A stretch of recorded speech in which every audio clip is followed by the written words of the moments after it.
Alors le 1er mai est un jour où les travailleurs du monde entier affirment qu'ils forment une seule classe mondiale.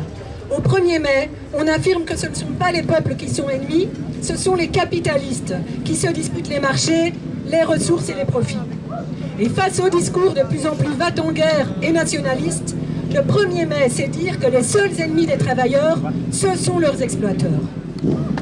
L'année passée, les dirigeants européens nous inondaient de leurs discours sur la liberté et le droit à l'autodétermination du peuple ukrainien. Et ça ne vaut pas pour les Palestiniens.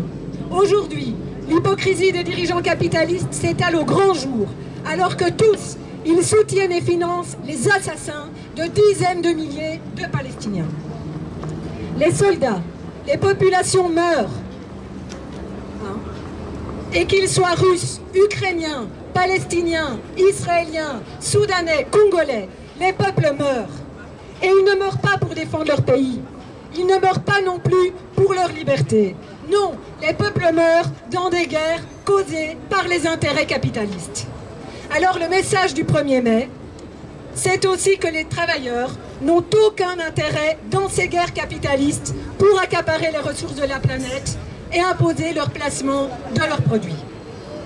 Mais les travailleurs ont la force d'arrêter les guerres.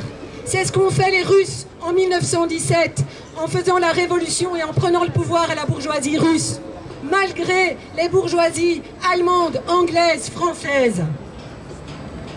Alors, on n'en est pas là aujourd'hui, mais c'est la seule solution. Pour mettre fin aux guerres, il faut abattre le capitalisme. Il faut que les travailleurs fraternisent par-delà les frontières. Il faut que renaisse un parti mondial de la révolution ouvrière. Alors, vive la classe ouvrière internationale, vive le communisme et vive le 1er mai.